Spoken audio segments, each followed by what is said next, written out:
Good afternoon, ladies and gentlemen. Ruben here with Blueprints. Window shopping, hanging out with my son, thinking about ministry.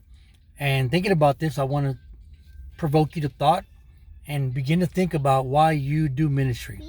Why do we do ministry? I see it a lot, the aspect of ministry in churches, out here in the free world, in prison. And I think about how oftentimes ministry leads to compromise. And this is especially true in the prison environment.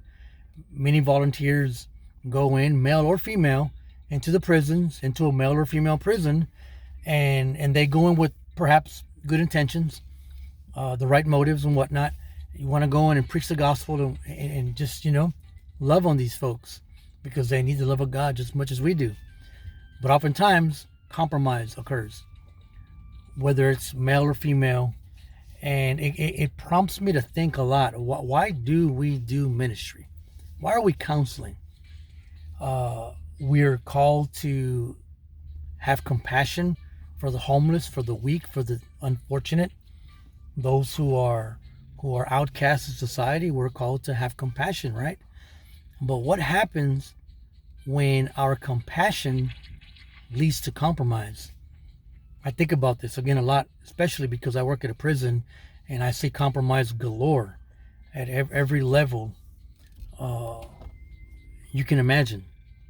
And I always think about the integrity that we're called to uphold, the life of holiness, not just in our personal life, but in our public and professional life.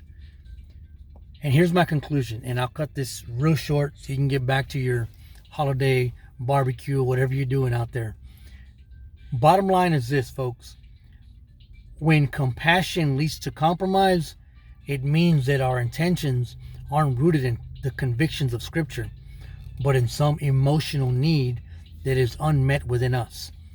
If I go to the prison, for example, under the banner of compromise, under the banner of compassion, and I begin to compromise, then that means there's something inside of me emotionally and spiritually that is unmet and cannot be met out here or with Christ, and I'm looking for an inmate to meet it. Same thing in churches out here. If you are in ministry in a church and you begin to compromise, it's because you have an emotional or spiritual need that you're looking to be fulfilled and be met through the people that you're reaching out to. So in a sense, it's a prostitution of ministry. You are pimping compassion. You are pimping your position to reach out to people to meet something within yourself that you can't meet on your own through healthy relationships or through just forming one with Jesus Christ. And that's a caveat, a warning that we all need to look out for.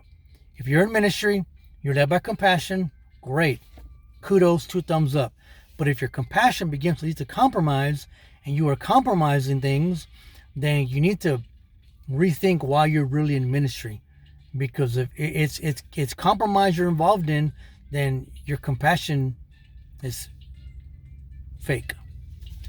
Your compassion is really you having a hole in yourself, of a gaping hole, an emotional need that's unmet, and you're using ministry to meet it.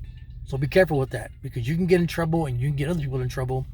And at the end of the day, it brings a black eye to the ministry and to the Church of Jesus Christ. And that's not what we're about.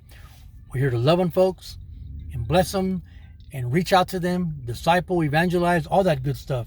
Filled with compassion, but no compromise. Why?